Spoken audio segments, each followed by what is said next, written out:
Sabi ng iba, bakit nga daw nagkakautang ang mga OFW? Yung wala bang sahod pero kailangan mo nang gumastos.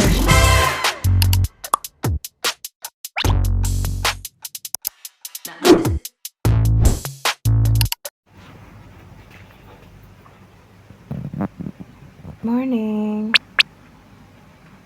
Hi. Ganyan mag-good morning si Sophie. Okay, lalabas ako at ako'y bibili ng salamin sa CR at saka breakfast ko rin. Maaga na 10 o'clock at kainitan ng ganyang kainit. Dito, lalabas tayo sa ganyang init. Araw talaga.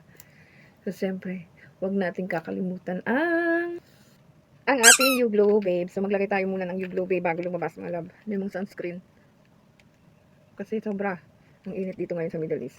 Welcome and welcome back dito sa channel ng Sophie and Lani Corner Abroad. Alam nyo ba na noon ay hindi ko talaga kahiligan ang skincare. Pero ngayon iba na yung panahon, iba na yung init at tumatanda na rin. Kailangan na talaga natin isama ito sa ating pang-araw-araw na buhay. Tulad nitong sunscreen na ito, naku, kapag wala kayo nitong protection na ito, talaga namang masusunog ang iyong mukha. Madali kasi itong i-apply sa mukha, yung serum, at meron na siyang protection ng UV.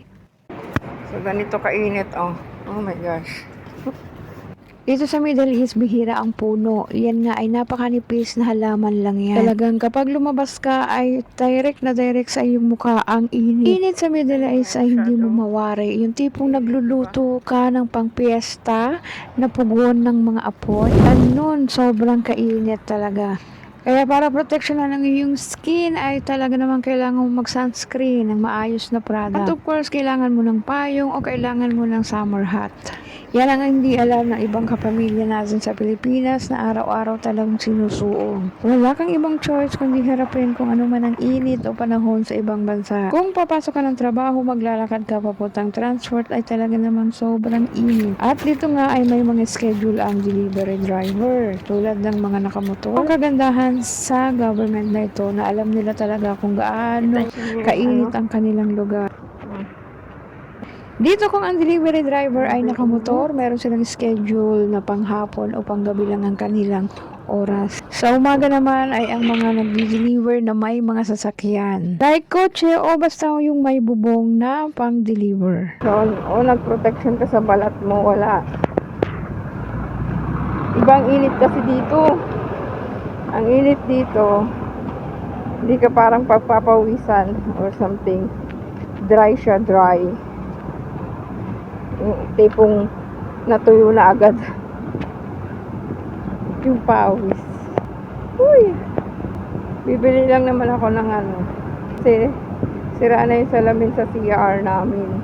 Tingnan ko sa City Star, tapos bili na rin ako ng pandesal o tinapay pang baon ko at pang kape ko ngayon. Ito yung salamin. Ito lang yung salamin nila.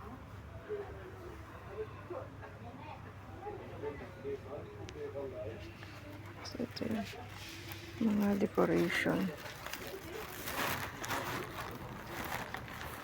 Ano yung salamin nila sa CR? Yun lang.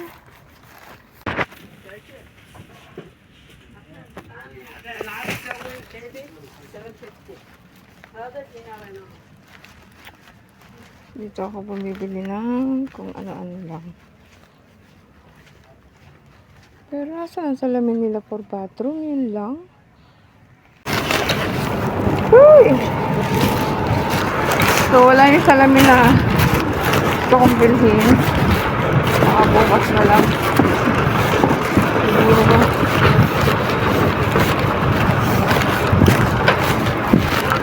Bukas na lang siguro ako bibili kung saan. Wala dito sa City Star. Wala ako bibili. Ganito yung tinatahak ng mga tatay nyo, nanay nyo, ate nyo, kuya nyo kapag nasa Middle East. Ganito kainit. Oh my God, yung tipong ayaw mo nang lumabas pero wala kang choice kundi lumabas. So, ganito kainit, guys. Oo, may aircon kami sa bahay pero hindi ka naman 24 hours nasa bahay. Kasi nasa labas ka, lalabas ka talaga. Lalo na yung mga nagtatrabaho sa labas. Grabe. Ang init ng ganitong oras. Anong oras? 11. Ganyan kainit talaga dito. Wala yung hinahanap ko na ano. Nasalamin nga sa CR. Wala akong nabili kasi wala silang stocks. May nakita kasi ako dun last time. Pero kasi ubos na. Wala na silang stock. Ngayon kasi hindi dumarating yung mga stocks. Kasi nga alam niyo na, ang sitwasyon dito, walang masyadong delivery ng mga item na dumarating. Kaya hindi mo naman sila pwedeng hanapan na kung nasaan yung stock ng ganito. Kasi alam mo naman yung sitwasyon. Kaya ganun. Yan ang buhay namin dito sa ngayon. Walang masyadong stocks. So, dito sa bahay na ako. Nainin na sa ang kainit. Baka naman talaga sa mga pusa. Nakita niyo pa ako na namawis ng sobra-sobra na kagaya sa Pilipinas na as in talagang papawisan ka. Pero dito, hindi ka masyadong papawisan unless nagmulaw ka talaga ng todo. Iba talagang init dito sa Middle East. Sa mga nasa Middle East, comment na. Okay, dito na ako sa bahay. Ang nabili ko lang naman ay itong box na i-organize ko dito yung aking mga items. At tapos, sala ako ng tinapay. Pandisa, pandikoko, tapos hopia. Ayan ang mga nabili ko sa labas. Kung bilhin, hindi ko nabili. At saka yung binibilan ko ng tinapay ni Nature's Taste. Pag nandito kayo sa Kuwait, hanapin yung Nature's Taste. Kilala yan. Ayan, so ilalagay ko yung aking mga, kung anek-anek dyan, yung mga aking i-appellate. Ilalagay ko, i-organize ko dito. Para naman isang kuhaan lang. Ang kalat pa ng likod ko, hindi pa ako naglilinis. At ang pandesal sa dito sa Middle East. Medyo malaki pa yung pandesal dito. Tapos peanut butter. Breakfast tayo. Alam nyo ba kung magkano ang pandesal dito? Dito ang pandesal is 50 pills. Ayan o, 5 peraso lang binili ko. Bali, ruba lang. Ayan. So, ang isang peraso ay 50 pills. Ganitong kalaki. Ayan, ganito kalaki na pandesal. Malaki yan. Isang kamay ko yan. 50 pills. Bali, magkano siya sa peso, i-convert nyo na lang. Yan. Tapos, yung peanut butter, ayan, tapos... At dyan na umiikot ang araw ko for today's video.